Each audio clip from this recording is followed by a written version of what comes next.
Avril 1943. Les hauts plateaux tunisiens. L'air sent le thym sauvage et la cordite.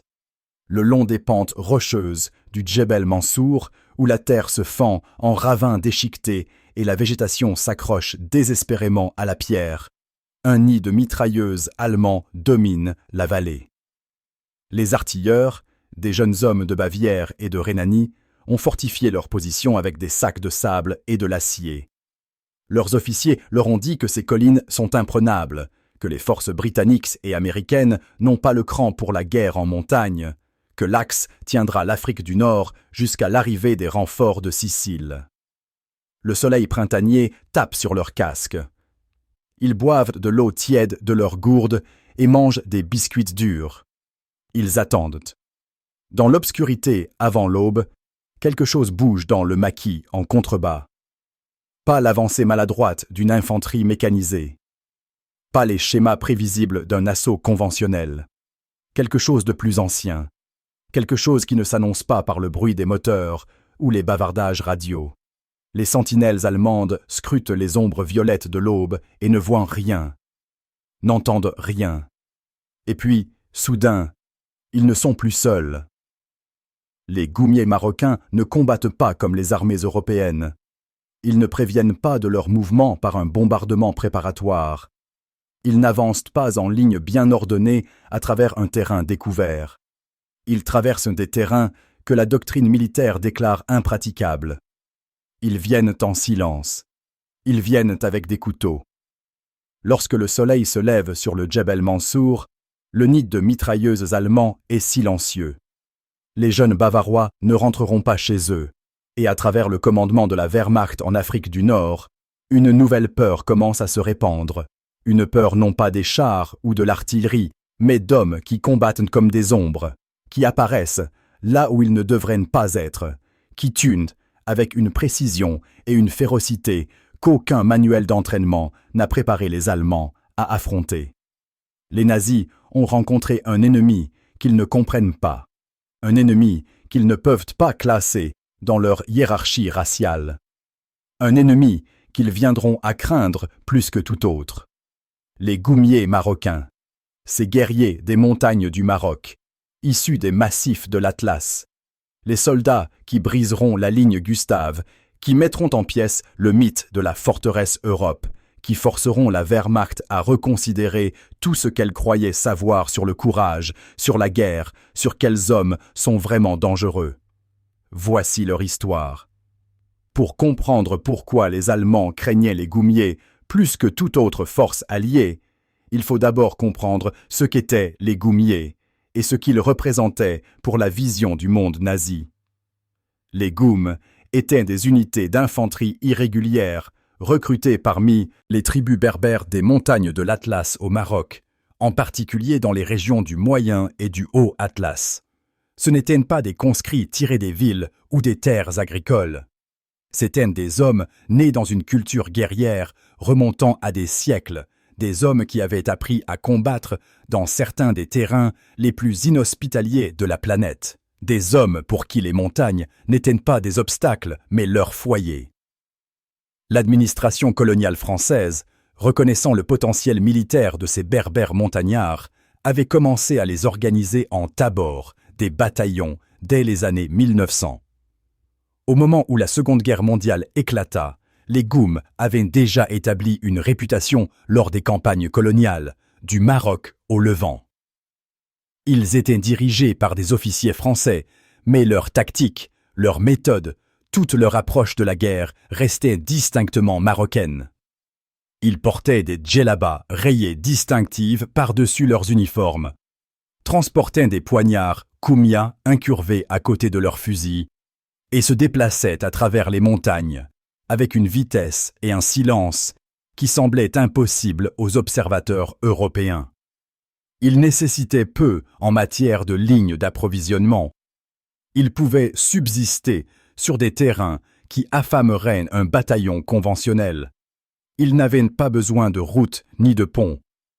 Ils allaient là où les cartes disaient qu'aucune armée ne pouvait aller. Pour les forces françaises qui se regroupaient après l'humiliation de 1940, les goumiers représentaient un atout stratégique d'une immense valeur. Après les débarquements alliés en Afrique du Nord, l'opération Torche en novembre 1942, le corps expéditionnaire français commença à se reconstituer en force de combat. Le général Alphonse Juin, un officier pied-noir qui avait passé des années au Maroc et comprenait les capacités des goumiers, plaidait avec passion pour leur déploiement lors de la campagne d'Italie. Il savait ce que les commandants alliés conventionnels ne saisissaient pas encore, que la guerre en Italie serait gagnée ou perdue dans les montagnes, et qu'aucune armée occidentale n'était vraiment préparée à la guerre en montagne au niveau qu'exigerait la campagne italienne. Les Allemands, de leur côté, avaient construit les positions défensives les plus redoutables de la guerre le long de la péninsule italienne. La ligne Gustave, ancrée par le mont Cassin, s'étendait sur le point le plus étroit de l'Italie, utilisant les Apennines comme une forteresse naturelle.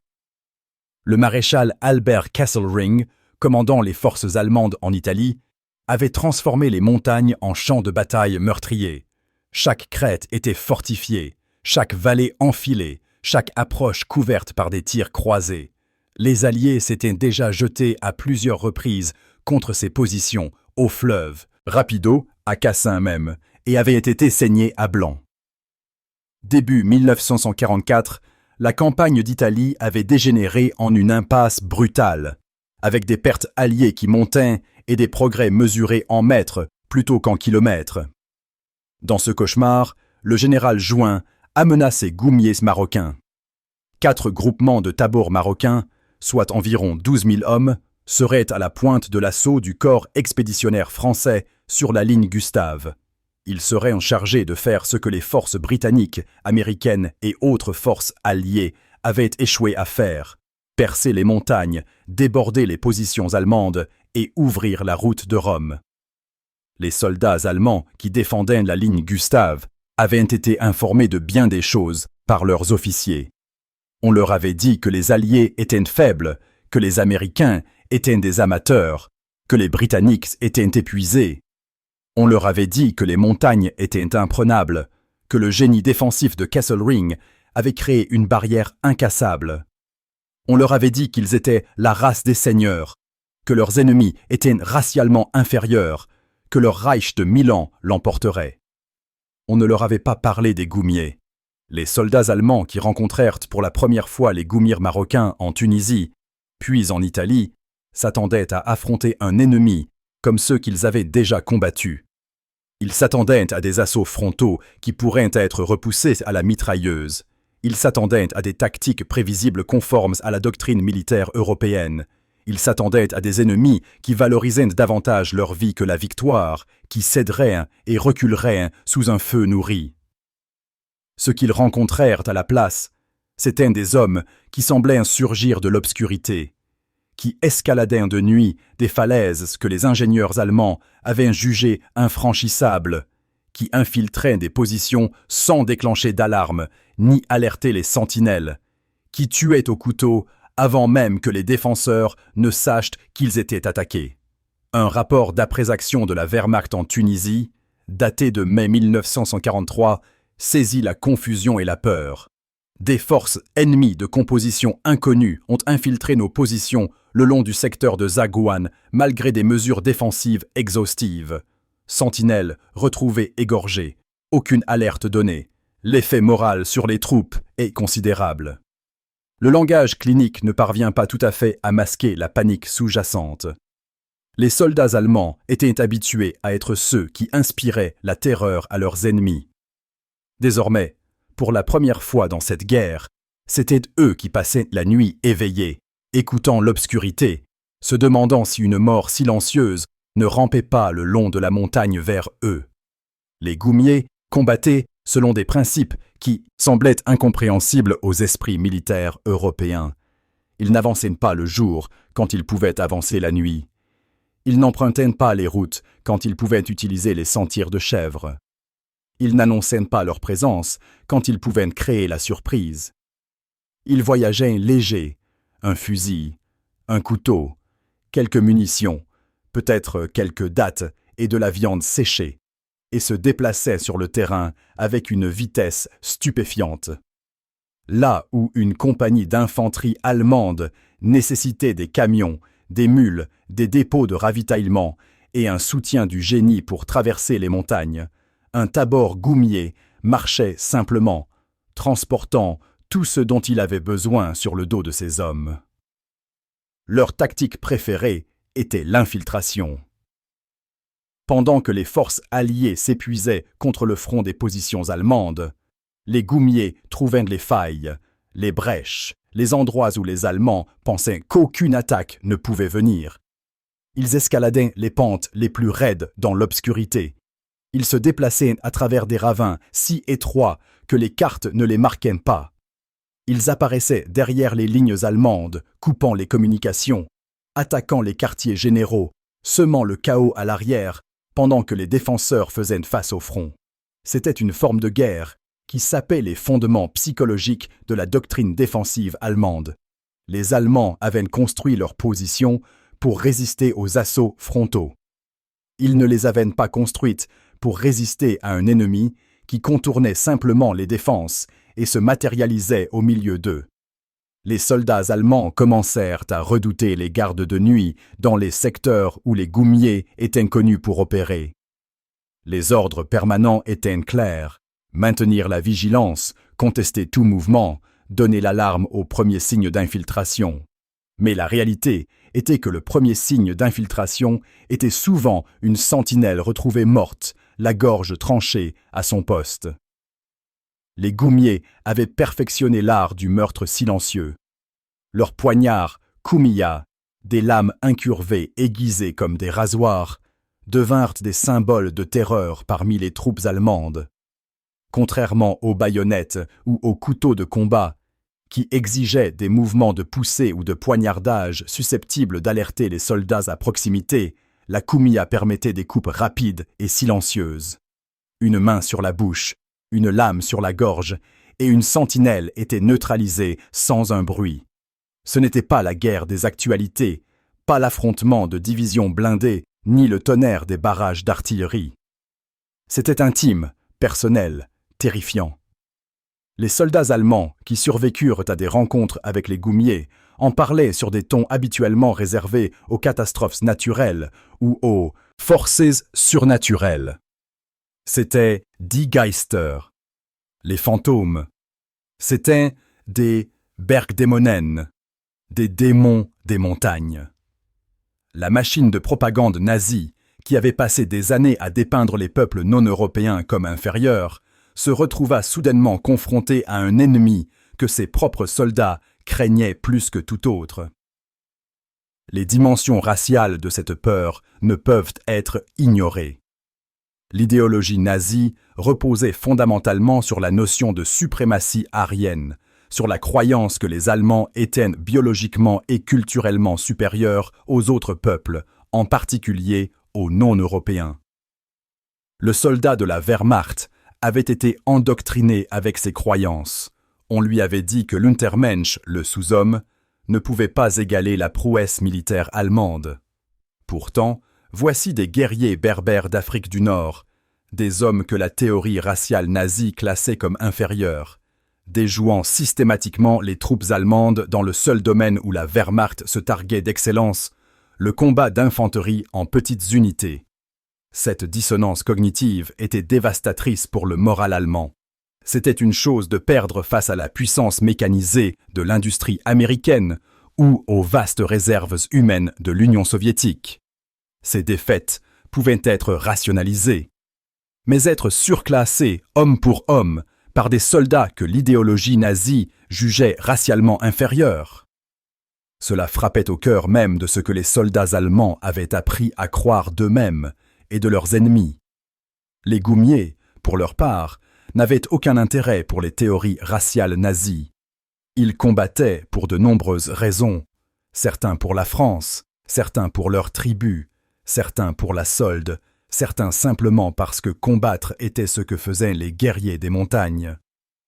Mais ils apportaient au champ de bataille une culture guerrière qui précédait la science militaire européenne de plusieurs siècles. Ils apportaient des compétences affûtées dans les montagnes de l'Atlas, où la survie dépendait de la lecture du terrain, du mouvement silencieux, de la frappe rapide. Ils apportaient une flexibilité tactique que les armées européennes, avec leur doctrine rigide et leur structure de commandement hiérarchique, ne pouvaient égaler. Et ils apportaient quelque chose d'autre, quelque chose de plus difficile à quantifier, mais absolument essentiel. Ils apportaient l'avantage psychologique d'hommes à qui on n'avait jamais enseigné que les Allemands étaient invincibles. La rupture de la ligne Gustave en mai 1944 est la preuve définitive de l'efficacité au combat des goumiers. C'est aussi le moment où la peur allemande des guerriers marocains atteignit son paroxysme. Au printemps 1944, les Alliés s'épuisaient contre la ligne Gustave depuis des mois. 4 batailles distinctes pour le mont Cassin. Le point d'ancrage des défenses allemandes avait entraîné des pertes effroyables pour des gains minimes. L'ancien monastère couronnant la montagne avait été réduit en ruine par les bombardements aériens. La ville de Cassino en contrebas était un paysage lunaire de cratères et de bâtiments effondrés. Le fleuve Rapido charriait le sang des soldats américains qui avaient tenté en vain de le traverser. Le 2e corps polonais se préparait à lancer un nouvel assaut sur les ruines du monastère. Toute la campagne alliée en Italie semblait au bord de l'effondrement, embourbée dans les montagnes contre un ennemi qui avait transformé le terrain en une forteresse imprenable. Le général Juin proposa une approche différente. Plutôt que de poursuivre les assauts frontaux qui avaient échoué si catastrophiquement, il enverrait ses goumiers à travers les monts Orunsi, une chaîne de sommets au sud de la vallée du Liri, que les Allemands considéraient trop accidentée pour des opérations de grande envergure. La doctrine militaire tenait que les montagnes étaient un terrain défensif, que les assaillants ne pouvaient pas générer une puissance de combat suffisante sur un tel terrain pour briser des défenses préparées. Juin paria que les goumiers pourraient renverser cette doctrine. Dans la nuit du 11 mai 1944, le corps expéditionnaire français lança l'opération Diadème. Tandis que les forces britanniques et américaines attaquaient le long de la côte et dans la vallée du Liri, attirant l'attention et les réserves allemandes, les Goums marocains commencèrent leur infiltration des monts Orunsi. Ils se déplaçaient dans l'obscurité, escaladant des pentes que les services de renseignement allemands avaient jugées infranchissables pour des unités constituées. Ils ne transportaient aucun équipement lourd, aucune artillerie, aucun véhicule. Ils portaient leurs armes, leurs munitions et leurs couteaux. Ils se déplaçaient comme leurs ancêtres s'étaient déplacés à travers les chaînes de l'Atlas, suivant les contours du terrain, utilisant chaque pli du relief, ascendant à travers des ravins et par-dessus des crêtes qui n'apparaissaient pas sur les cartes militaires allemandes. Le 14e Panzerkorps allemand, commandé par le général Fridolin von Senger und Etterlin, avait déployé ses forces selon des principes militaires solides. Les axes d'approche probables étaient fortement défendus, les routes étaient bloquées, les vallées étaient des zones de destruction. Mais von Senger avait fait la même supposition que tous les commandants allemands en Italie, que les montagnes elles-mêmes protégeraient ses flancs, qu'aucune force significative ne pourrait se déplacer sur un tel terrain assez rapidement pour constituer une menace. Les goumiers démontrèrent que cette supposition était catastrophiquement fausse. En 48 heures, ils avaient pénétré profondément dans les monts Orunsi, contournant les points d'appui allemands, coupant les lignes de communication et apparaissant à l'arrière des positions défensives allemandes. Des tabors apparurent sur des crêtes qui étaient censées être sécurisées, tirant sur les positions allemandes depuis des angles inattendus. Des convois de ravitaillement furent pris en embuscade sur des routes qui étaient censées être sûres. Des unités de quartier général se retrouvèrent attaquées par des ennemis qui n'auraient pas dû pouvoir les atteindre. Le système défensif allemand, qui dépendait de positions imbriquées et d'un soutien mutuel, commença à s'effondrer. Les points d'appui qui pouvaient résister à un assaut frontal se retrouvèrent isolés et intenables lorsque les forces goumières apparurent sur leur flanc ou à leur arrière. Les unités allemandes qui tentèrent de se retirer constatèrent que les goumiers avaient déjà coupé leur voie de retraite. Les lignes défensives, soigneusement préparées, qui avaient tenu les Alliés en respect pendant des mois, furent simplement débordées par des hommes qui se déplaçaient sur un terrain que les Allemands avaient cru impossible. Un officier français du 4e tabor marocain décrivit la scène. Les Goums s'écoulaient à travers les montagnes comme l'eau à travers les fissures de la roche. Là où nous, Européens, voyions des obstacles, ils voyaient des chemins. Là où nous avions besoin de reconnaissance et de planification, ils n'avaient besoin que d'un coup d'œil sur le terrain et d'un signe de tête de leurs officiers. Ils se déplaçaient avec une détermination qui semblait presque surnaturelle, comme si les montagnes elles-mêmes les guidaient. L'impact psychologique sur les forces allemandes fut profond. Von Senger, l'un des commandants défensifs les plus capables de la Wehrmacht, écrivit plus tard dans ses mémoires sur l'impossibilité de défendre contre un ennemi qui ne combattait selon aucune des règles que nous connaissions, qui apparaissait là où l'apparition était impossible, qui se déplaçait à travers nos zones défensives comme si elles n'existaient pas. Il nota en particulier que les soldats allemands sur le théâtre italien développèrent une crainte quasi superstitieuse des troupes marocaines, les croyant capables d'exploits dépassant la capacité humaine ordinaire. Cette peur n'était pas entièrement irrationnelle. Les goumiers faisaient en fait des choses que l'entraînement militaire européen conventionnel disait impossibles. Ils déplaçaient des forces de la taille d'un bataillon sur un terrain que la doctrine disait pouvoir à peine supporter des opérations au niveau de la compagnie. Ils maintenaient l'élan offensif en montagne sans le soutien d'artillerie que les armées européennes jugeaient essentiel. Ils combattaient efficacement la nuit, au corps à corps, dans des conditions qui auraient paralysé la plupart des unités occidentales. Le 15 mai, la ligne Gustave était brisée. Les goumiers avaient ouvert une brèche dans les défenses allemandes que l'infanterie et les blindés alliés pouvaient exploiter. Le mont Cassin, qui avait résisté à des mois d'assauts frontaux, devint intenable une fois ses flancs tournés. Les forces polonaises s'emparèrent finalement des ruines du monastère le 18 mai, mais la victoire stratégique avait déjà été remportée dans les monts Orunsi par les guerriers marocains que les Allemands n'avaient pas attendus et ne pouvaient pas arrêter. La route de Rome était ouverte. La 10e armée allemande était en retraite. Et dans tout le commandement italien de la Wehrmacht, les officiers émettaient des avertissements au sujet des goumiers, essayant désespérément de préparer leurs hommes à un ennemi différent de tous ceux qu'ils avaient affrontés auparavant. Les rapports de renseignement allemands de fin mai 1944 montrent l'évolution de la Wehrmachtpensions un instant aux troupes marocaines. Les premiers rapports se concentrent sur les détails tactiques, leurs schémas de mouvement, leurs itinéraires d'infiltration préférés, leurs équipements légers. Mais à mesure que les rapports s'accumulent, un nouveau thème émerge, l'impact psychologique. Les officiers notent que leurs hommes sont réticents à tenir des positions exposées la nuit dans les secteurs où les goumiers opèrent. Ils observent que les pertes dues aux infiltrations nocturnes ont un effet disproportionné sur le moral de l'unité par rapport aux pertes subies lors de combats conventionnels. Ils recommandent une rotation plus fréquente des unités faisant face aux forces goumiers pour éviter l'érosion de l'efficacité au combat qui découle d'une peur persistante. Un rapport particulièrement révélateur, émanant d'un commandant de bataillon de la 94e division d'infanterie, déclare sans détour « Nos hommes craignent les Marocains plus que les Américains ou les Britanniques.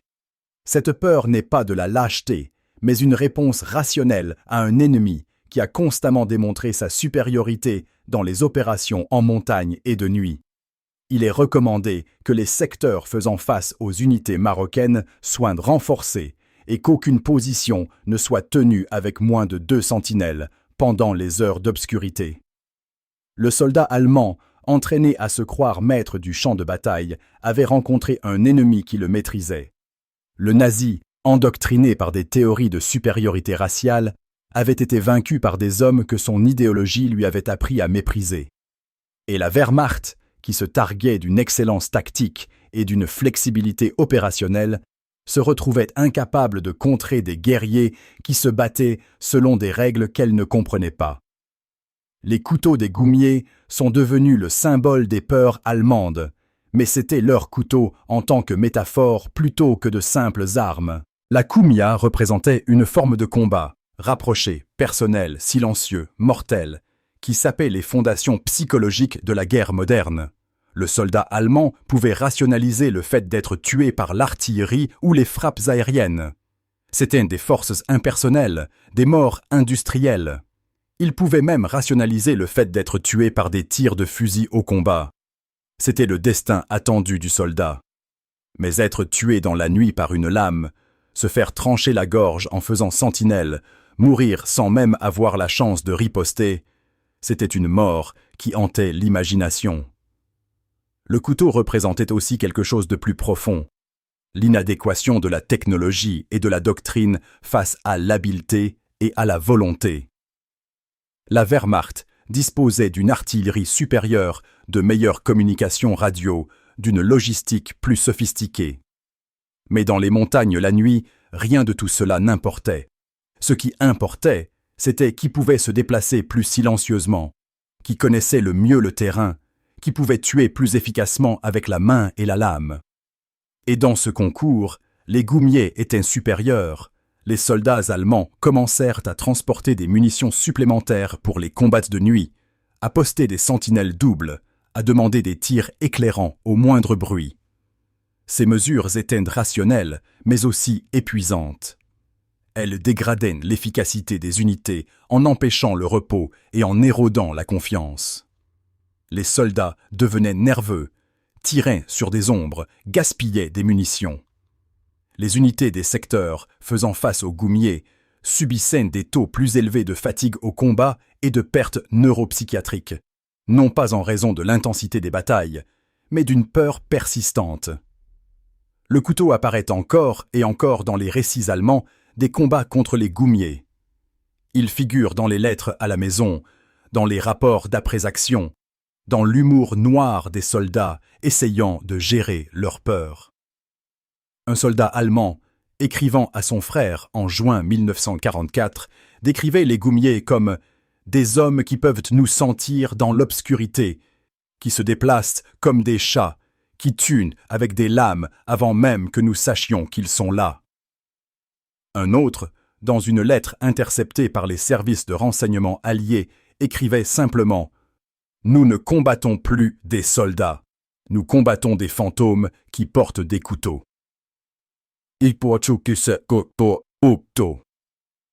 La réalité était que les goumiers tuaient bien plus d'Allemands avec des fusils et des grenades qu'avec des couteaux.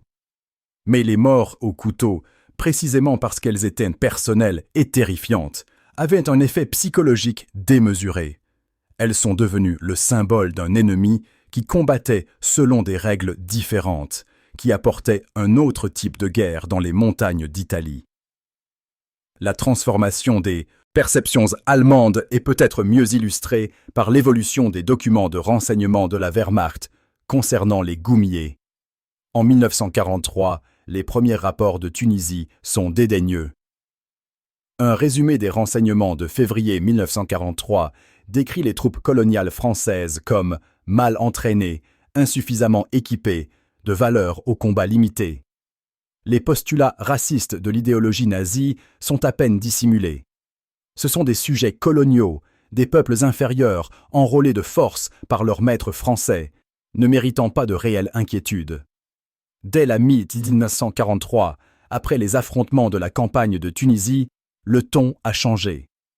Les rapports commencent à souligner l'habileté des goumiers dans la guerre en montagne, leur efficacité la nuit, leur morale élevée. Un respect à contre-cœur se mêle à une certaine inquiétude. Les goumiers sont reconnus comme des combattants capables, mais les rapports maintiennent toujours que les troupes allemandes, correctement menées et soutenues, peuvent les vaincre. Au printemps 1944, alors que les batailles de la ligne Gustave s'intensifient, les rapports de renseignement ont changé radicalement.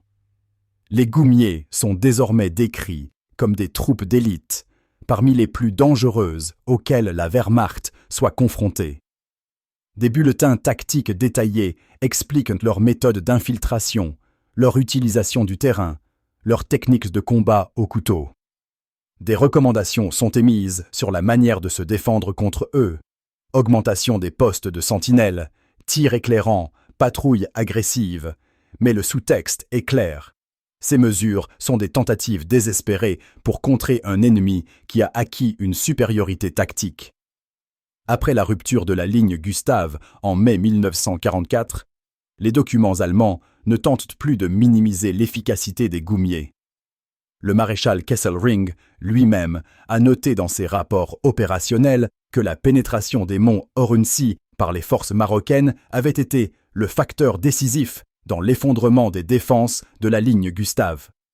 Von Senger a écrit que les Goumiers avaient invalidé notre doctrine de la guerre en montagne et que l'infanterie allemande conventionnelle ne pouvait les égaler dans les opérations en montagne et de nuit.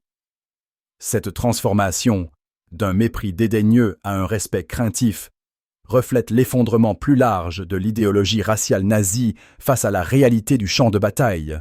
Les Allemands s'étaient convaincus que leurs ennemis étaient inférieurs, que la hiérarchie raciale qu'ils avaient construite justifiait leur agression et garantissait leur victoire. Mais la guerre est le révélateur ultime. Sur le champ de bataille, l'idéologie cède la place aux résultats. Et les résultats montraient que les Goumiers, que la théorie nazie considérait comme racialement inférieurs, étaient en fait des soldats supérieurs dans les conditions de la campagne d'Italie. Pour les soldats allemands, cette prise de conscience fut psychologiquement dévastatrice.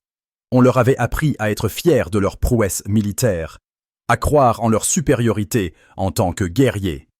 Beaucoup avaient cru aux enseignements raciaux nazis, ou du moins les avaient acceptés comme des prémices de base.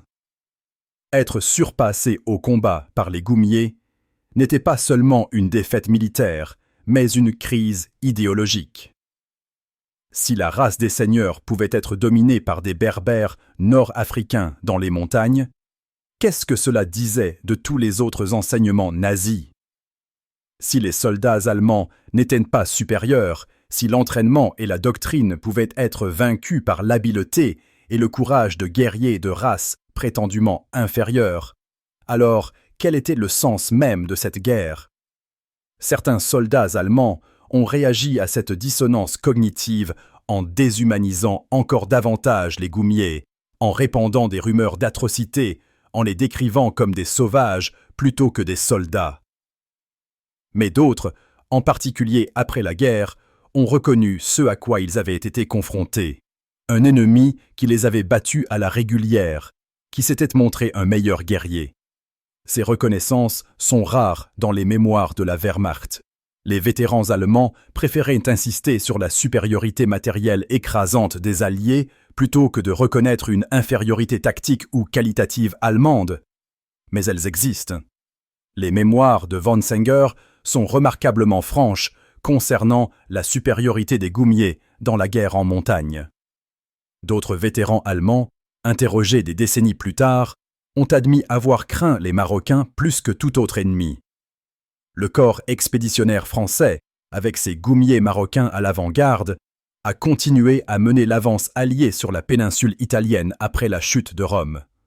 Ils ont combattu le long de la côte tyrrhénienne, en Toscane, vers la ligne gothique, la prochaine position défensive majeure des Allemands. Partout où ils allaient, les unités allemandes qui leur faisaient face étaient renforcées, les commandants allemands émettaient des avertissements, les soldats allemands se préparaient à la terreur des combats nocturnes contre un ennemi qui semblait voir dans l'obscurité. Le général Juin est devenu l'un des commandants alliés les plus respectés du théâtre méditerranéen, précisément grâce au succès des Goumiers. Sa compréhension de la guerre en montagne, sa volonté de déployer des forces non conventionnelles de manière non conventionnelle, sa reconnaissance que la campagne d'Italie serait gagnée par l'infanterie dans les montagnes plutôt que par les blindés dans les vallées. Tout cela le distinguait des autres commandants alliés qui restaient attachés à leur doctrine. Les Goumiers eux-mêmes ont payé un lourd tribut pour leur efficacité. Les taux de perte parmi les tabors marocains étaient élevés, en partie parce qu'on leur confiait systématiquement les missions les plus difficiles. C'étaient les forces vers lesquelles les commandants se tournaient lorsque les approches conventionnelles avaient échoué, lorsque la mission semblait impossible, lorsque quelqu'un devait faire ce que la doctrine disait être irréalisable. Ils sont morts dans les montagnes d'Italie, loin de leur foyer au Maroc, enterrés dans des cimetières militaires que peu de leurs familles visiteraient un jour. Pourtant, ils ont continué à se battre avec une férocité et une habileté qui ne se sont jamais démentis. Les officiers français qui ont servi avec eux parlaient de leur courage, de leur endurance, de leur sens tactique étonnant. Les officiers de liaison américains et britanniques, initialement sceptiques à l'égard des troupes coloniales, sont repartis émerveillés par ce qu'ils avaient vu. Un officier britannique attaché au corps expéditionnaire français écrivait dans son journal « J'ai servi avec des régiments des Highlands et des Gurkhas. J'ai vu des hommes braves, mais je n'ai jamais rien vu de tel que les Gooms. Ils se déplacent dans les montagnes comme s'ils marchaient sur un terrain plat. Ils se battent la nuit comme s'ils pouvaient voir, et ils ne semblent jamais avoir peur. » Cette intrépidité était peut-être la source ultime de la peur allemande.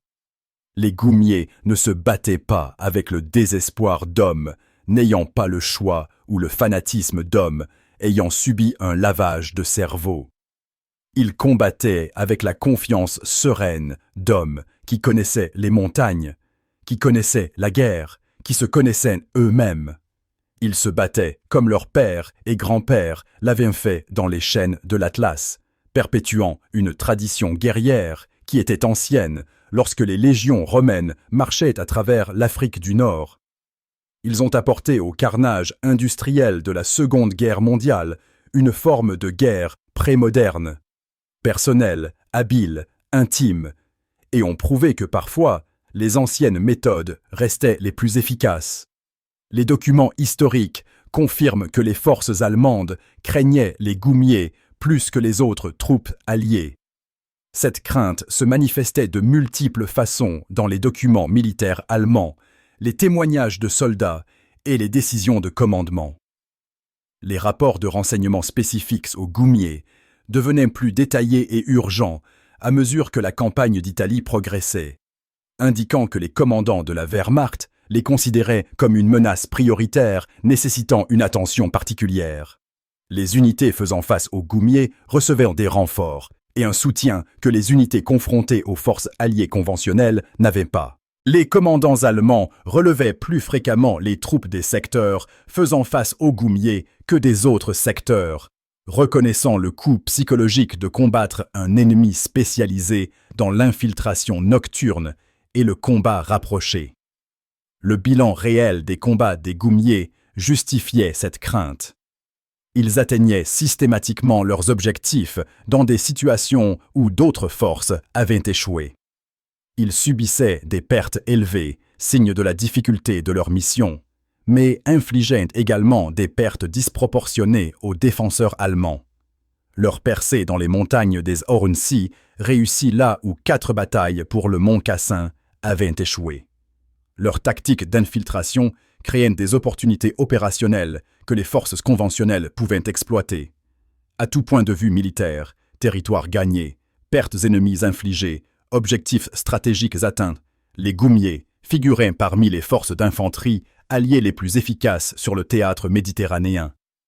Mais au-delà des statistiques se trouve quelque chose de plus difficile à quantifier.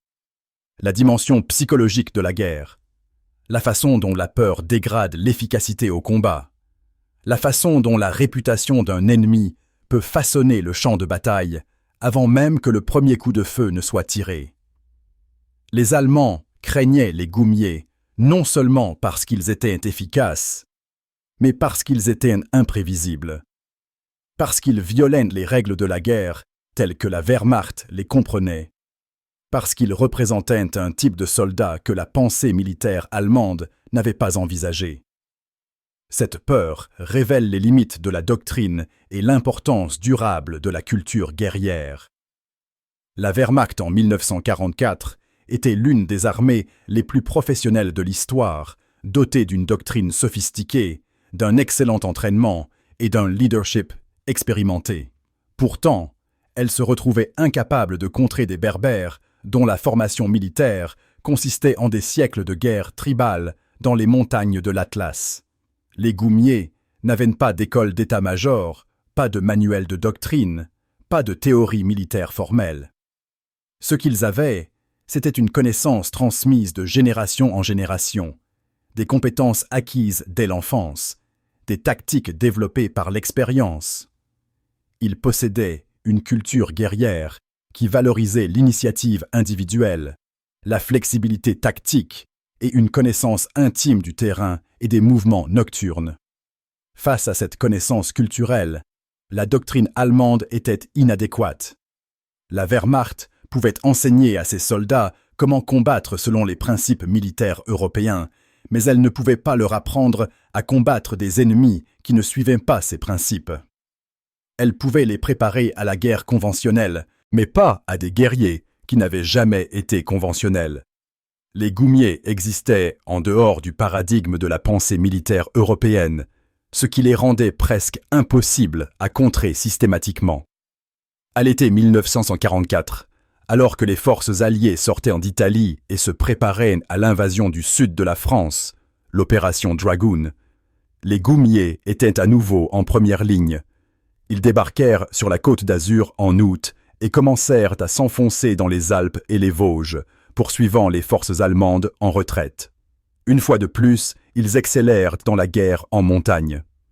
Une fois de plus, les commandants allemands avertirent leurs troupes à propos de ces Marocains, qui se déplaçaient dans les montagnes comme des fantômes, qui tuaient au couteau dans l'obscurité, et qu'aucune mesure défensive conventionnelle ne pouvait arrêter. À ce stade, la réputation des Goumiers s'était répandue dans toute la Wehrmacht. Même les soldats qui ne les avaient jamais affrontés les connaissaient. Ils étaient devenus légendaires, craignés et respectés à parts égales. Des soldats allemands, capturés par d'autres forces alliées, exprimaient parfois un soulagement de ne pas avoir été capturés par les Marocains. Les Goumiers avaient atteint une dominance psychologique qui dépassait de loin leur nombre réel ou leurs affectations de secteur. Cette dominance psychologique représentait une inversion complète de la hiérarchie raciale construite par l'idéologie nazie. Les Allemands étaient censés être la race des seigneurs, les guerriers supérieurs, les conquérants. Pourtant, voici des Berbères nord-africains, sujets coloniaux de la France, que les soldats allemands avouaient ouvertement craindre plus que les armées de l'Empire britannique ou des États-Unis. L'existence même des Goumiers et la peur qu'ils inspiraient aux Allemands démentaient la théorie raciale nazie. Il convient de noter que cette peur n'était pas basée sur la propagande ou l'exagération, mais sur une expérience réelle du champ de bataille. Les Allemands ne craignaient pas les Goumiers parce qu'on leur avait dit de les craindre ou à cause de rumeurs. Ils les craignaient parce qu'ils les avaient combattus et avaient perdu, parce que leurs camarades avaient été tués par eux, parce que des positions qui auraient dû être sécurisées avaient été envahies par eux. C'était une peur empirique, ancrée dans une réalité observable. Et cette réalité était que les Goumiers avaient maîtrisé une forme de guerre que les Allemands ne pouvaient égaler. Dans les montagnes, la nuit, au corps à corps, les guerriers marocains étaient tout simplement de meilleurs soldats que les Allemands. Ils se déplaçaient plus silencieusement, combattaient plus habilement, enduraient plus de difficultés, maintenaient un moral plus élevé dans de pires conditions. Ils n'avaient pas un meilleur équipement, ni des effectifs supérieurs, ni une puissance de feu écrasante. Ils avaient simplement de meilleurs hommes, une meilleure formation pour les conditions auxquelles ils étaient confrontés, et une culture guerrière qui avait perfectionné la guerre en montagne pendant des générations.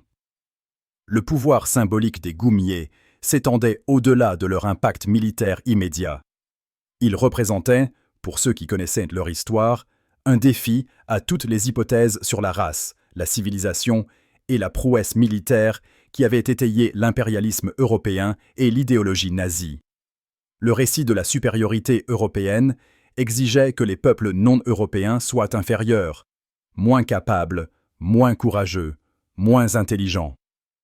Les sujets coloniaux étaient censés être passifs, nécessiter un leadership européen, être incapables d'égaler l'efficacité militaire européenne. Les Goumiers ont démoli ces hypothèses. Ils n'étaient pas passifs. Ils ne nécessitaient pas de leadership européen au sens tactique. Les officiers français les commandaient au niveau opérationnel, mais les sous-officiers et les officiers subalternes marocains les dirigeaient au combat, et leurs méthodes tactiques étaient entièrement indigènes à leur propre culture militaire. Et ils étaient clairement plus capables, dans les conditions de la campagne d'Italie, que les soldats européens aux côtés et contre lesquels ils combattaient.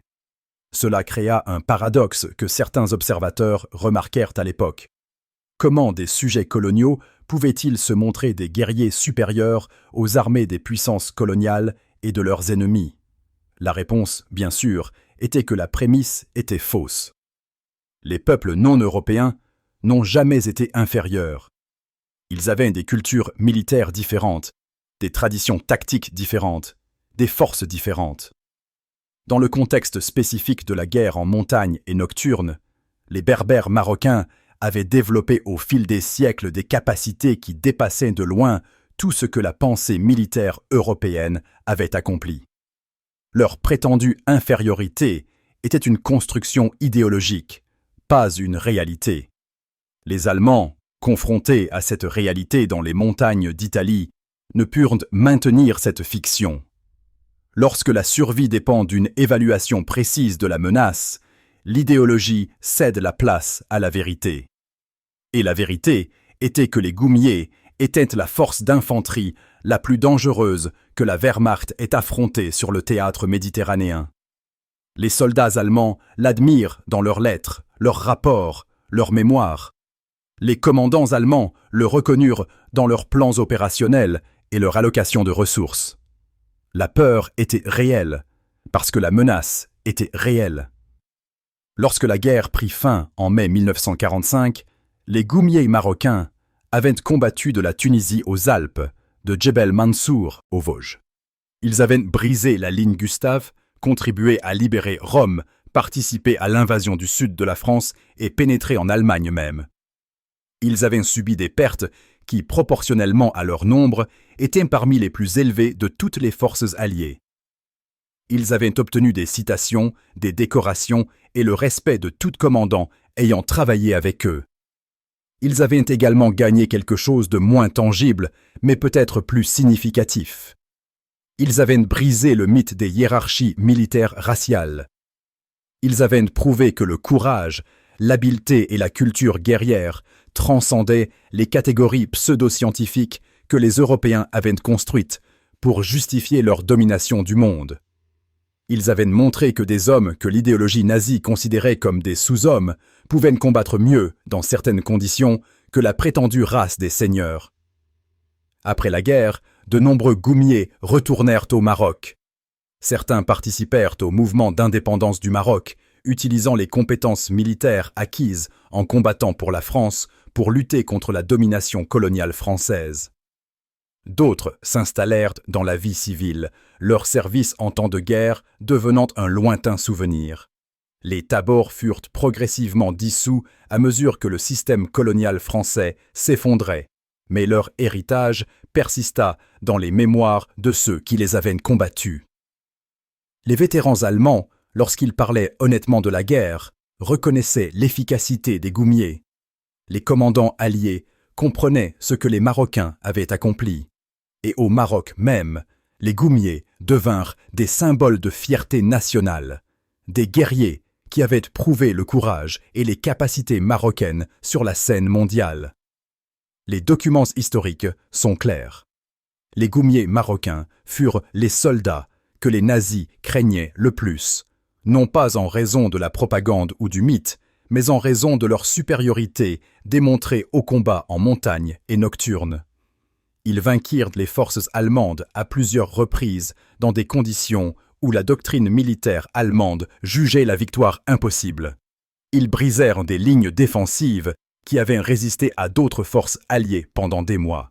Ils eurent des effets psychologiques sur le moral allemand qu'aucune autre force alliée n'égala. La lame de la Koumia capte la lumière une dernière fois dans ce récit, mais elle se trouve désormais dans une vitrine de musée à Rabat, derrière une vitre, relique d'une guerre terminée des générations auparavant. La lame est toujours affûtée, le tranchant incurvé luit toujours. Elle évoque une époque où des hommes des montagnes de l'Atlas partaient en guerre en Europe et se révélaient maîtres d'un art guerrier qui transcendait la technologie et la doctrine. Ce que les goumiers représentaient, en fin de compte, c'était la vérité immuable que la guerre est une entreprise humaine et que les qualités humaines, le courage, l'habileté, l'intelligence tactique, l'endurance physique, restent décisives, quels que soient les avantages technologiques ou la sophistication doctrinale. Les Allemands avaient une meilleure artillerie, de meilleures communications, une meilleure logistique. Ils avaient des positions défensives conçues par certains des meilleurs ingénieurs militaires du monde. Ils avaient des commandants de terrain avec des années d'expérience de combat. Mais ils n'avaient pas d'hommes qui pouvaient se déplacer en montagne comme les goumiers, qui pouvaient combattre la nuit comme les goumiers, qui pouvaient endurer les épreuves comme les goumiers. Les montagnes d'Italie devinrent un terrain d'essai pour des philosophies de guerre opposées.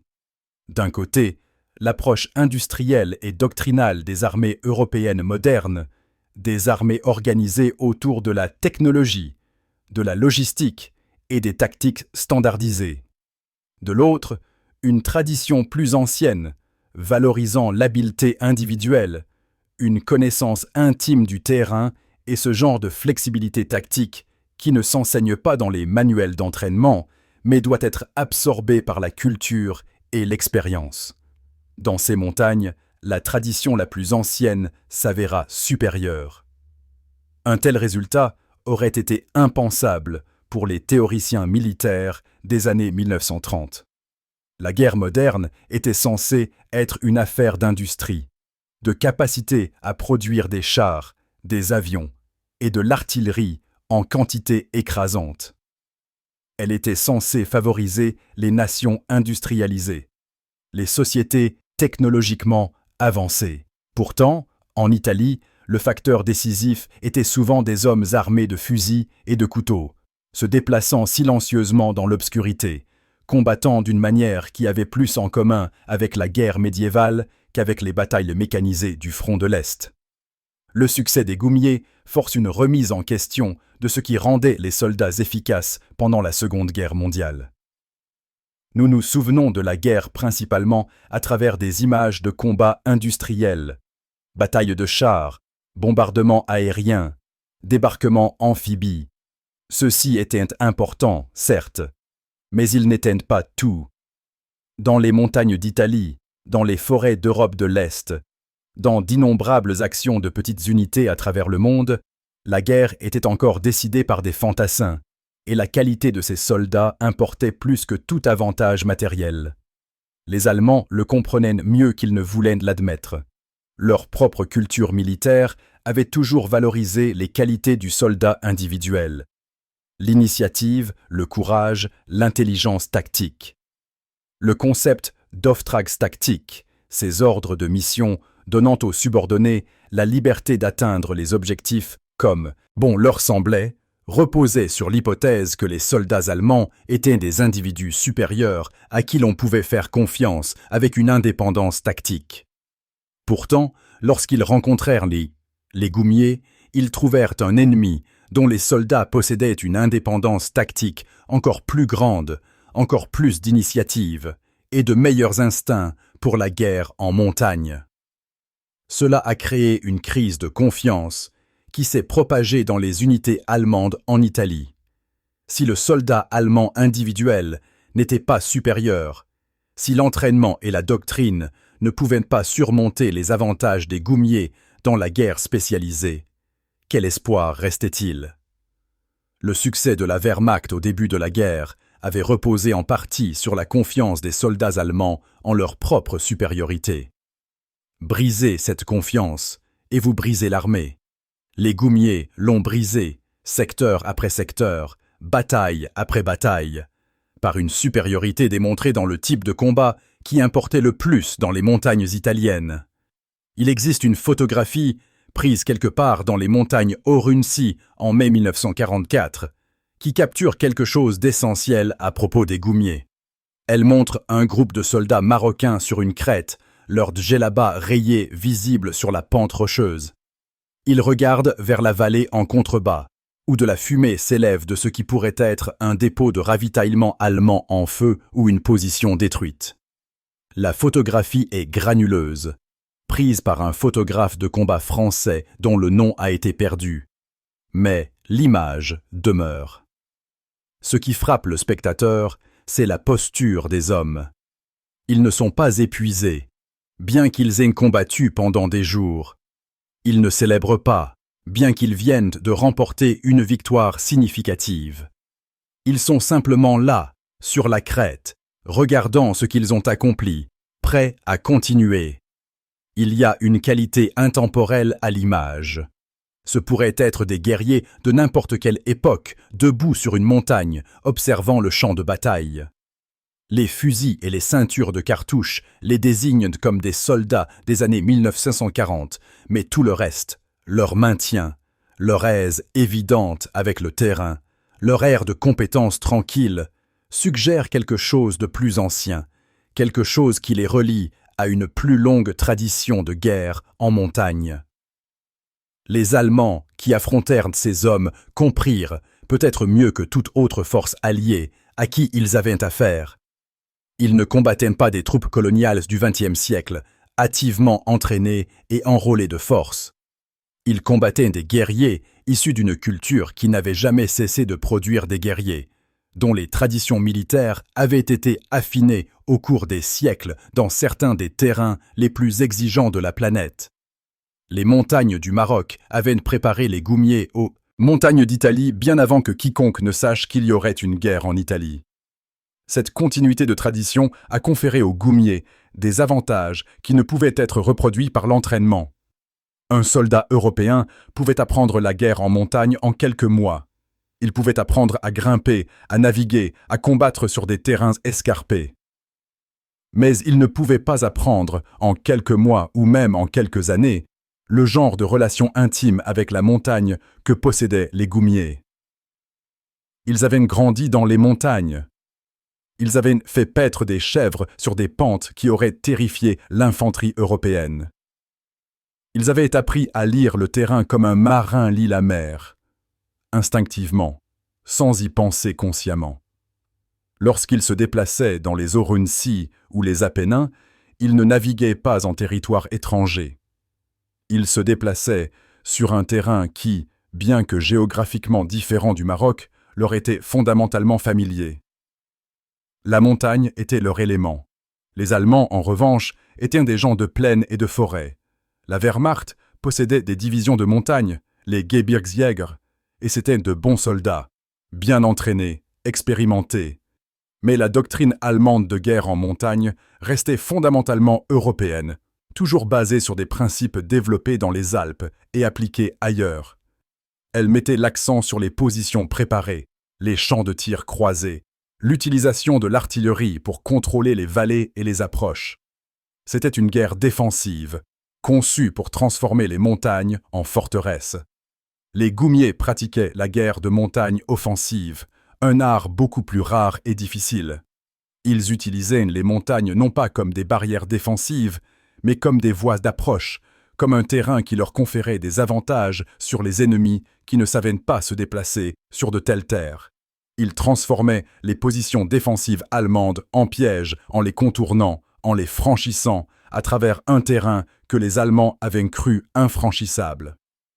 Cette utilisation offensive du terrain montagneux était si contraire à la pensée militaire européenne que les commandants allemands ont échoué à l'anticiper à plusieurs reprises, même après l'avoir vu démontrer maintes fois. La signification plus large du rôle des goumiers dans la Seconde Guerre mondiale dépasse leur contribution militaire immédiate. Ils représentent un défi aux récits qui ont dominé la compréhension populaire de la guerre. Le récit standard met l'accent sur les puissances industrielles, l'Amérique, la Grande-Bretagne, l'Union soviétique et leur supériorité matérielle sur l'Axe. Ce récit n'est pas faux, mais il est incomplet. Il ignore la réalité que la guerre fut menée non seulement par des systèmes industriels, mais par des soldats individuels, et que la qualité et le caractère de ces soldats importaient énormément. Les goumiers remettent également en question les récits raciaux utilisés par les deux camps pendant la guerre. Les nazis menaient une guerre raciale, explicitement engagée à prouver la supériorité aryenne. Les Alliés, tout en rejetant les théories raciales nazies, étaient eux-mêmes des puissances coloniales, avec leur propre hiérarchie raciale. Le déploiement de troupes coloniales par la France reposait sur l'hypothèse paternaliste que les sujets coloniaux pouvaient servir sous direction européenne. Pourtant, le succès des goumiers a démontré qu'ils avaient très peu besoin d'un leadership européen en matière tactique.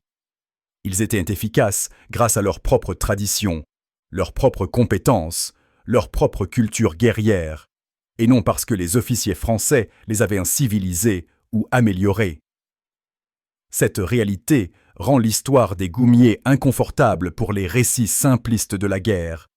Ils ne rentrent pas parfaitement dans le récit de la démocratie occidentale vainquant le fascisme, car ils étaient sujets d'un empire colonial, combattant pour une puissance qui leur refusait la pleine citoyenneté et les droits politiques. Ils ne s'intègrent pas au récit sur le progrès technologique gagnant la guerre, car leur succès provenait de compétences traditionnelles et de tactiques pré-industrielles. Ils compliquent notre compréhension de qui a mené la guerre et pourquoi, nous rappelant que les soldats de la Seconde Guerre mondiale venaient de cultures diverses avec des motivations diverses, et que beaucoup des combattants les plus efficaces de la guerre venaient de lieux que les histoires occidentales ont largement oubliés. Pourtant, leur histoire est essentielle pour comprendre précisément la guerre. La campagne d'Italie ne peut être comprise sans reconnaître le rôle des goumiers dans la rupture de la ligne Gustave. L'expérience allemande de la guerre ne peut être pleinement saisie sans admettre que les soldats de la Wehrmacht craignaient les guerriers marocains plus qu'ils ne craignaient les troupes américaines ou britanniques. Et la question plus large de savoir pourquoi les Alliés ont gagné ne peut être résolue uniquement par référence à la production industrielle et à la supériorité matérielle, car dans les montagnes d'Italie, l'habileté individuelle et la culture guerrière se sont avérées décisives. Au final, la plus grande victoire des goumiers n'a pas été une bataille ou une campagne particulière.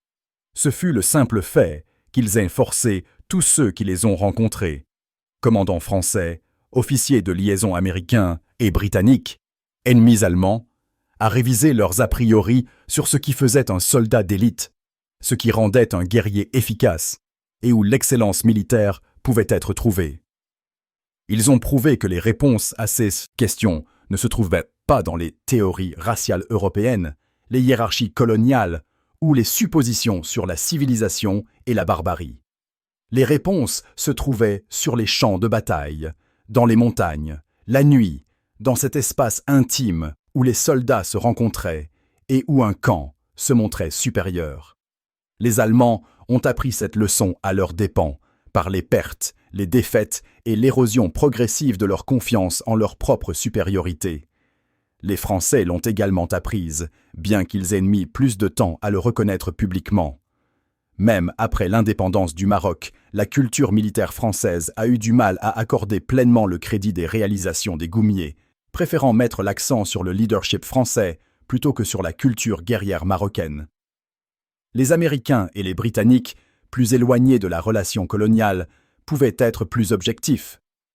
Leurs rapports post-action et les comptes rendus de leurs officiers de liaison sont remarquablement unanimes pour saluer l'efficacité des goumiers. Mais le public le plus important pour les exploits des goumiers était peut-être le peuple marocain lui-même.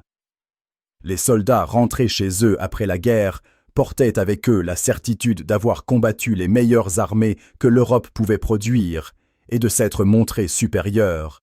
Ils avaient brisé la ligne Gustave, libéré Rome, pénétré en Allemagne même. Ils avaient gagné le respect et la peur d'ennemis à qui l'on avait dit qu'ils étaient racialement inférieurs. Cette connaissance allait alimenter le mouvement d'indépendance du Maroc dans les décennies suivant la guerre.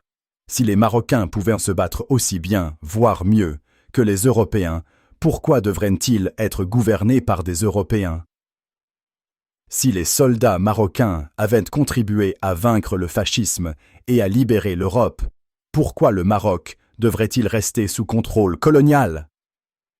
Le service de guerre des goumiers se rattache ainsi à la grande histoire de la décolonisation, au démantèlement des empires européens, à l'affirmation de la dignité et des capacités des peuples que l'Europe avait longtemps dominés. La Seconde Guerre mondiale fut une catastrophe pour les puissances coloniales européennes à bien des égards, et l'une d'elles fut qu'elle les obligea à armer et à déployer des troupes coloniales à une échelle massive. Ces troupes, ayant fait leurs preuves au combat, ayant vu l'Europe détruite et les Européens vaincus, ayant risqué leur vie pour des promesses de liberté et d'égalité, sont rentrées chez elles avec de nouvelles idées sur leurs propres valeurs et leur droit à l'autodétermination. Les goumiers faisaient partie de ce processus historique plus vaste. Ils sont partis à la guerre en tant que sujets coloniaux. Ils sont rentrés en tant que guerriers qui s'étaient montrés à la hauteur face aux armées soi-disant supérieures de l'Europe. Cette transformation fut personnelle, mais aussi politique. Elle a remis en question les fondements de la domination coloniale d'une manière qui mettrait des années à se manifester pleinement, mais qui était déjà visible en 1945 pour ceux qui regardaient attentivement. Il y a une pierre tombale dans un cimetière militaire du centre de l'Italie, l'une des milliers marquant les lieux de repos des soldats du corps expéditionnaire français. Cette stèle porte un nom marocain, une date de mai 1944 et l'insigne d'un Goum Tabor. L'homme enterré là est mort dans les montagnes d'Orunsi, probablement pendant l'opération de percée qui a brisé la ligne Gustave. Il avait une vingtaine d'années. Il avait parcouru des milliers de kilomètres depuis son village de l'Atlas pour combattre dans une guerre européenne. Il est mort sur une crête en Italie, tué par les tirs allemands alors qu'il attaquait une position que la doctrine militaire disait imprenable. Mais elle fut prise. Son Tabor l'a prise, et la route de Rome s'est ouverte, et la guerre a continué. Les soldats allemands qui ont survécu à cette bataille se sont retirés vers le nord, emportant avec eux le souvenir des guerriers marocains qui étaient venus à travers les montagnes dans l'obscurité, qui avaient combattu avec une habileté et une férocité qu'ils n'avaient pas attendues, qui s'étaient montrés plus dangereux que n'importe quel ennemi que la Wehrmacht ait affronté en Italie. Cette pierre tombale représente tous les goumiers qui ne sont pas rentrés chez eux, qui reposent en terre étrangère, dont les noms ne sont connus que de leurs familles, et des historiens qui étudient la guerre d'assez près pour comprendre ce que ces hommes ont accompli. Ils méritent d'être commémorés non pas comme des notes de bas de page de grands récits, mais comme des figures centrales de l'une des campagnes les plus importantes de la guerre.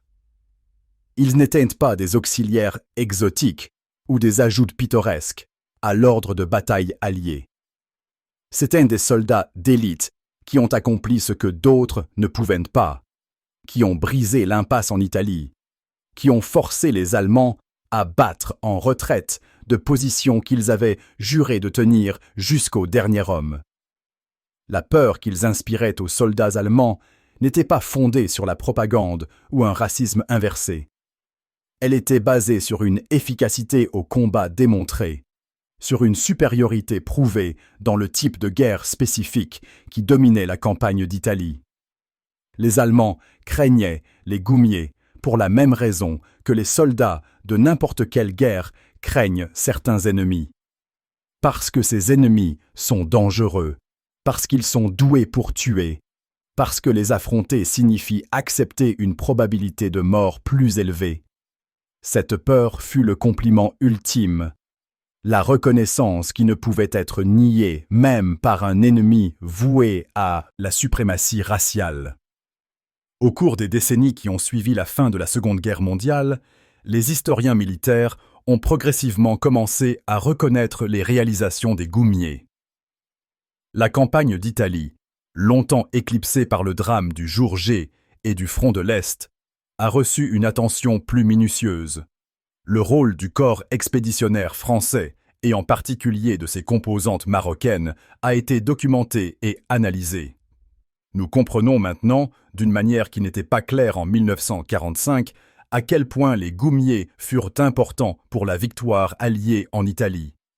Mais cette reconnaissance reste largement confinée à la littérature historique spécialisée. La mémoire populaire de la Seconde Guerre mondiale, façonnée par les films, la télévision et les best-sellers, a peu de place pour les guerriers des montagnes marocaines, combattant dans les Orunsi. L'histoire ne s'intègre pas facilement dans les récits que nous nous racontons sur la guerre.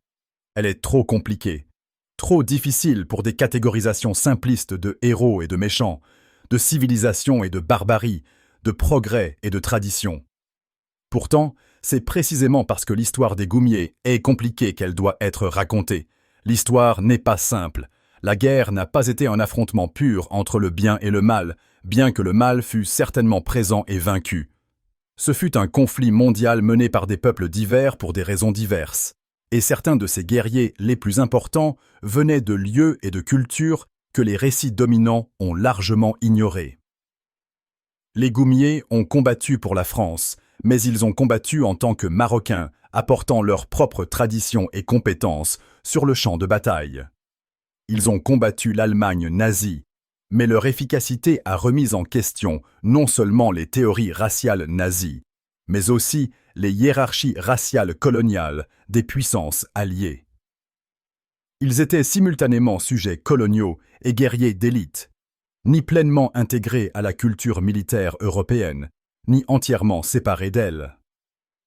Ils occupaient un espace entre les mondes, entre les traditions, entre la guerre industrielle de l'Europe moderne et les cultures guerrières des sociétés pré-industrielles. Dans cet espace liminal, ils ont trouvé des avantages que des forces plus conventionnelles ne pouvaient égaler. Ils pouvaient puiser dans des siècles de traditions de guerre en montagne, tout en utilisant des armes et des communications modernes.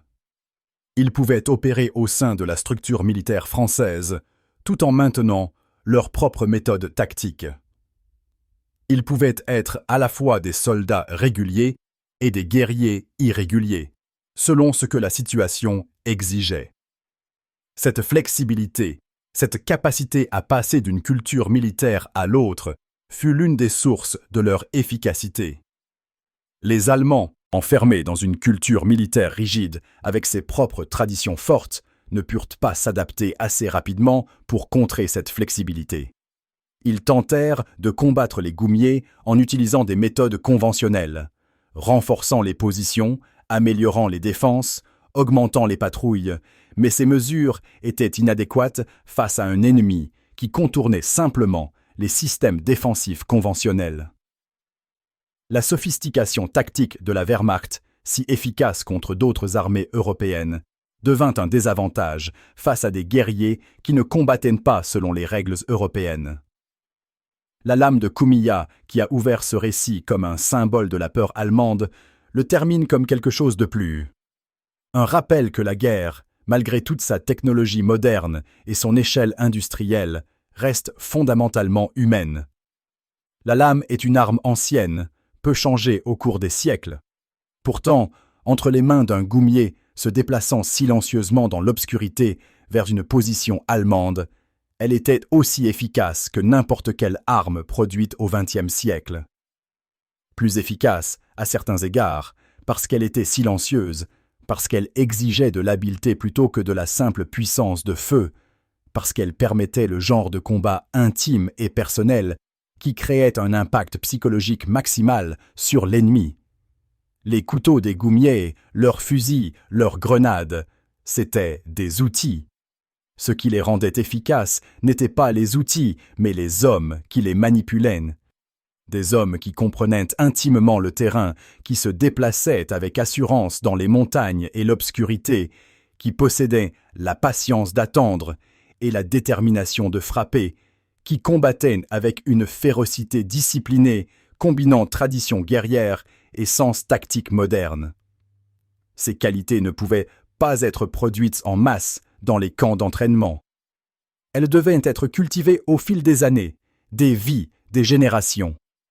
C'est pourquoi les Allemands craignaient le plus les goumiers. Non pas parce qu'ils étaient sauvages ou barbares, la Wehrmacht elle-même avait commis des atrocités à travers l'Europe qui ont largement dépassé tout ce que les goumiers ont pu faire, mais parce qu'ils étaient d'une habileté suprême dans une forme de guerre que les soldats allemands, malgré tout leur entraînement, ne pouvaient égaler. Les Allemands respectaient l'efficacité militaire. Ils reconnaissaient la supériorité tactique, même chez leurs ennemis. Et dans les montagnes d'Italie, ils furent contraints de reconnaître que les guerriers marocains de l'Atlas étaient de meilleurs soldats, dans les conditions qui importaient, que eux. Cette reconnaissance, arrachée aux soldats et commandants de la Wehrmacht par la pédagogie brutale du combat, constitue l'ultime réfutation de l'idéologie raciale nazie. La race des seigneurs avait été maîtrisée. Le Reich de 1000 ans avait été brisé par, entre autres, des tribus berbères que la théorie nazie considérait comme sous-humaines. Le soldat allemand, à qui l'on avait dit qu'il était supérieur, avait appris par l'expérience que la supériorité se gagnait sur le champ de bataille et n'était pas conférée par la naissance ou l'idéologie. Le soleil se couche aujourd'hui sur les monts Orunsi, comme il le faisait en mai 1944. Les crêtes sont silencieuses. Les vallées sont paisibles. La guerre est finie depuis 8 décennies. Les hommes qui y ont combattu, défenseurs allemands et assaillants marocains, officiers français et observateurs américains, sont presque tous partis aujourd'hui, fauchés par l'âge si la guerre ne les avait pas déjà emportés. Les champs de bataille sont envahis par la végétation. Les bunkers s'effondrent. La nature a repris ses droits sur ce que l'homme avait marqué de ses cicatrices. Mais l'histoire demeure. Elle vit dans les annales historiques, dans les documents, les mémoires et les rapports d'après-action qui nous racontent ce qui s'est passé sur ces montagnes quand le monde était en guerre. Elle vit dans les cimetières militaires, où les goumiers, qui ne sont pas rentrés chez eux, reposent aux côtés de soldats français, britanniques et américains. Elle vit au Maroc, où les vétérans revenus chez eux ont transmis leurs récits à leurs enfants et petits-enfants. Maintenant, vivace, le souvenir de l'époque, où des guerriers marocains sont allés en Europe et ont prouvé leur valeur face aux armées des empires. Et elle vit dans la leçon que les goumiers ont enseignée à tous ceux qui les ont rencontrés. Que le courage et l'habileté ne connaissent pas de frontières raciales, que des cultures guerrières existent dans chaque société, et que les suppositions de supériorité sont des illusions dangereuses que la réalité finira par briser.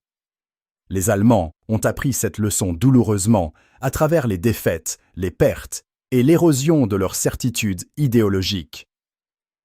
Mais c'est une leçon que chaque génération doit apprendre, car chaque génération est confrontée à la tentation de croire en sa propre supériorité innée, de construire des hiérarchies de valeurs humaines, de supposer que le pouvoir et la technologie confèrent la vertu. Les goumiers, se déplaçant silencieusement à travers les montagnes avec leurs couteaux et leurs fusils, leur courage et leur habileté, leur tradition ancestrale et leur objectif moderne, ont démontré la fausseté de telles suppositions. Ils n'étaient pas des êtres supérieurs, pas plus que ne l'étaient les Allemands. Ils étaient simplement des hommes qui avaient été formés à certaines compétences, qui venaient d'une culture valorisant certaines qualités et qui se sont trouvés dans des conditions où ces compétences et qualités leur ont donné des avantages. Dans des conditions différentes, les résultats auraient pu être différents. Mais dans les montagnes d'Italie en 1944, ils étaient les meilleurs soldats sur le champ de bataille, et tous ceux qui y ont combattu le savaient. Tel est leur héritage. Non seulement les batailles gagnées, les lignes brisées ou les ennemis vaincus, mais la vérité plus vaste qu'ils ont incarnée, que la valeur humaine n'est pas déterminée par la race, la nation ou l'idéologie, que l'excellence peut être trouvée dans chaque culture, que les suppositions de supériorité sont des mensonges attendant d'être exposés par la réalité. Les Allemands craignaient les goumiers plus que tout, parce que les goumiers les ont forcés à affronter cette vérité, à reconnaître que leur idéologie était fausse, que leurs suppositions étaient erronées, qu'ils avaient été trompés sur ce qui rendait les soldats efficaces et ce qui rendait les hommes dangereux. En fin de compte, les goumiers étaient craints parce qu'ils étaient des guerriers au sens le plus vrai du terme, habiles, courageux, adaptables, implacables. Ils ont apporté au carnage industriel de la Seconde Guerre mondiale quelque chose que les machines et les usines ne pouvaient produire. Une excellence humaine affinée au fil des générations de tradition, un courage individuel éprouvé dans les conditions les plus rudes, une maîtrise tactique issue d'une connaissance intime du terrain et de la guerre. Ils ont prouvé qu'en guerre, comme dans toutes les entreprises humaines, la qualité importe plus que l'idéologie, l'habileté plus que la théorie, la réalité plus que la croyance. La lame de la Cummia scintille dans la mémoire, courbée et affûtée, une arme d'un autre âge qui a prouvé sa valeur à l'ère de la guerre totale. Elle représente non pas la sauvagerie, mais l'habileté, non pas la barbarie, mais la discipline d'une tradition guerrière, qui avait perfectionné son art pendant des siècles avant que le premier coup de feu de la Seconde Guerre mondiale ne soit tiré. Les Allemands craignaient cette lame non pas parce qu'elle était primitive, mais parce que la main qui la maniait était guidée par un savoir qu'ils ne pouvaient égaler, par une expérience qu'ils ne pouvaient reproduire, par une culture guerrière qu'ils n'avaient pas prise en compte dans leurs calculs de puissance militaire. Et cette peur, plus que n'importe quelle bataille ou campagne, nous révèle la vérité sur les goumiers. Ils étaient les soldats que les nazis craignaient le plus, parce qu'ils étaient les meilleurs soldats que les nazis aient affrontés dans les montagnes d'Italie. Et aucune idéologie ne pouvait changer cette réalité. Aucune propagande ne pouvait l'effacer, aucune illusion de supériorité raciale ne pouvait la surmonter. Les montagnes étaient leur champ d'épreuve, les Allemands étaient leur test. Et l'histoire rend son verdict. Les guerriers marocains des montagnes de l'Atlas, les goumiers, qui ont combattu pour la France mais se sont battus en leur nom propre, figuraient parmi les meilleurs soldats d'infanterie de la Seconde Guerre mondiale, craints par leurs ennemis, respectés par leurs alliés, victorieux sur des champs de bataille où d'autres avaient échoué. Leur histoire mérite d'être rappelée, non pas comme une curiosité ou une note de bas de page, mais comme une vérité centrale sur la guerre. Que le courage, l'habileté et l'excellence guerrière transcendent les catégories que nous utilisons pour diviser l'humanité. Et que parfois, les soldats les plus dangereux sont ceux que l'idéologie nous a appris à sous-estimer. Les goumiers ont été sous-estimés une fois par des Allemands qui croyaient aux théories raciales nazies. Ces Allemands ont appris à leurs dépens par une expérience douloureuse. Nous ferions bien de retenir leurs leçons.